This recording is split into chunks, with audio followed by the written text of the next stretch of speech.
Самият треньор на Лекросния каза, че твърде късно са го предупредили за това, че боксера му ще пътува за Билбао. Според него не е бил добър подготвен. Трябвало е да си вземе отпуска. Добра атака сега на французина с два апърката в главата. Получила обаче удар. Най-вероятно е имало сблъсък с главите. Не случайно и Амаро му се извинява. Той е винаги много хладнокръвен, много пресметлив в своите действия, че е от голямите удрачи, макар че е спечелил вече 4 от мачовете си с нокаут.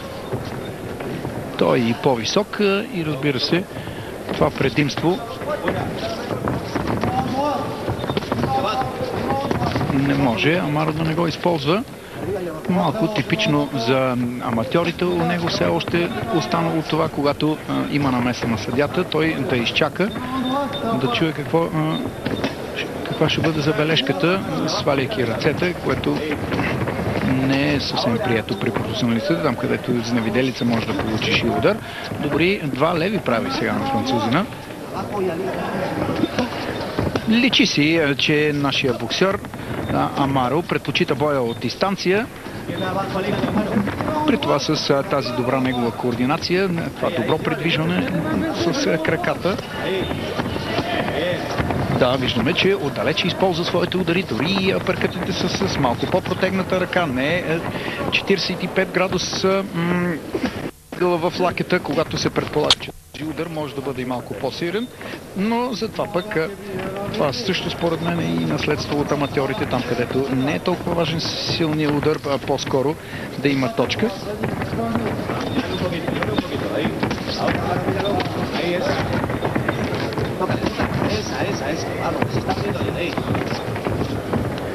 Аз си мисля, че нашия боксер все още се учи в този бизнес.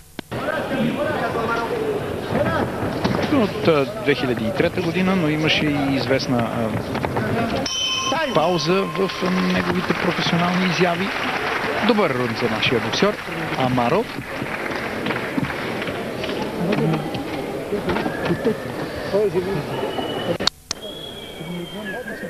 Това са последните матчове на Габриел Лекросния.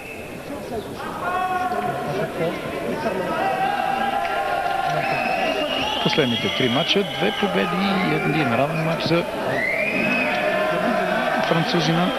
Нашия боксер, надявам се вече да е научил добре испански. Интересно, че не виждам нашия Борислав Бояджиев, който всъщност се занимава с него. Той е треньор също и на Александър Владимиров.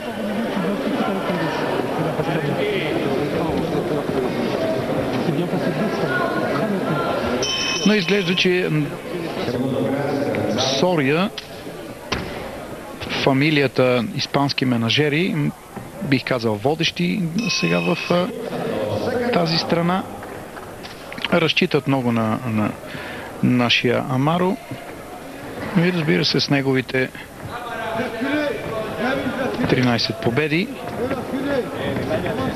Да ви напомня още един път с черните гъщета, с жълтите кантове. Амаро бяло.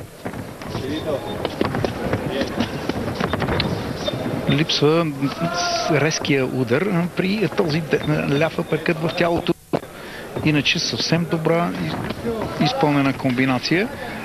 При това добро разнообразие с удари в тялото и в главата. Продължава да си служи с лъжливи движения, макар и малки, макар и само едно трепване, но то е достатъчно, за да бъде заблуден противника или поне да бъде изваден от концентрация. Това го прави Амаро много добре. Можеше да бъде малко по-концентриран, но и това се учи. Все пак аз виждам от него голям прогрес от времето, когато той тренираше в залата на Дианабад. Далеч по-резки са неговите по-удари сега.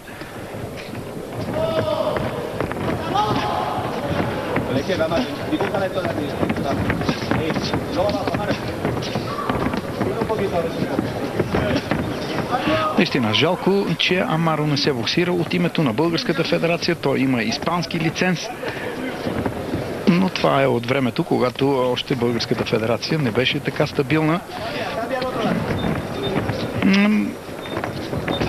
И въпреки това той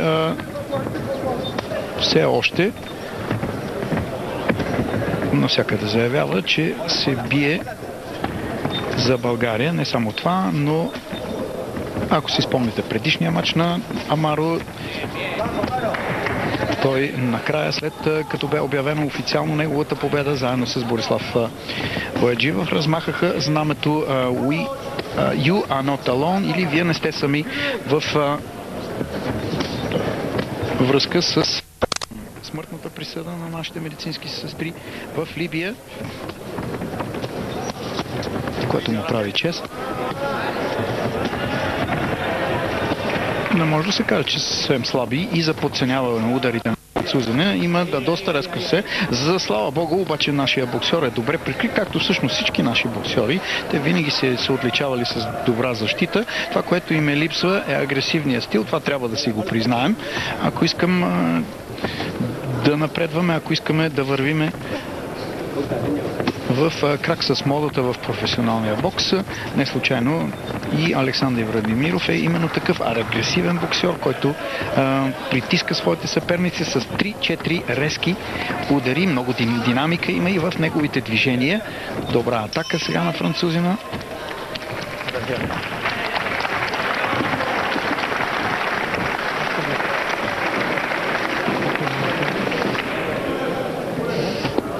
Малко неочакване за мен, дори протича този матч. Габриел Лекросние се оказва по-костелив орех от колкото очаквах.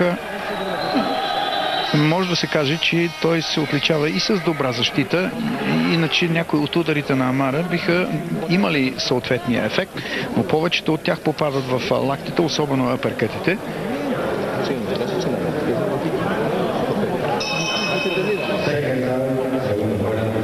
Струва ми се, че Амаро вече е стигнал до нивото на 10-те рундови матчове. Би трябвало Амаро от тук нататък да търси вече малко по-сериозни изпитания за своето боксово майсторство. Очаквам това да стане. Аз съм сигурен, че Сория вече мисли по въпроса, макар че той не е от менажерите и промоторите, които обичат да боксират, да рискуват със своите състезатели, и това му прави чест. Но понякога, както казват, риск губи, риск печели. Защо пък и Амаро не спечели? За да спечели обаче, ако трябва един боксер да е готов на повече рискове, той трябва да има по-силен удар, който Амара, за мое съжаление, поне за сега не ни демонстрира. Надявам се това да стане. Вижте как няма участие на тялото, няма сила в неговия апъркът, който опитва. И въпреки това тези апъркъти имат своето въздействие. Те нарушават дишането, предизвикват съперника да атакува към главата, което означава, че самите те се откриват. Добър блокаж сега на Амаро на левия прав на съперника. Би трябвало веднага след този блокаж с десната ръка да има и един десен прав в главата. Тогава би изглеждало далеч по-красиво всичко това. Добра финта отново.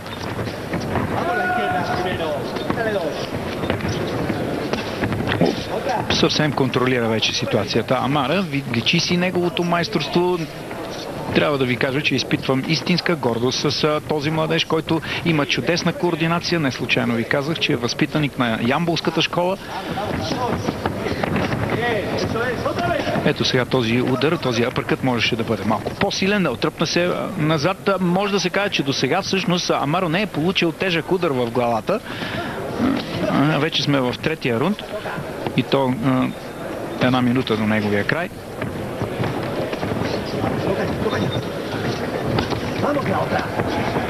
Удра без да получи никакъв удар Амаро. Ето още една глуха защита на неговия съперник. Вече е объркан от тези точни удари, от тези движения. Точен удар не беше пласиран от Лекросние и този път в тази негова комбинация лево круше десен прав. Изобщо една много добра комбинация. Лево круше десен прав или обратно, дясно круше лев прав. Комбинация, при които обикновено втория удар може да бъде нокаутиран, стига да бъде изпълнен правилно и нанесен точно.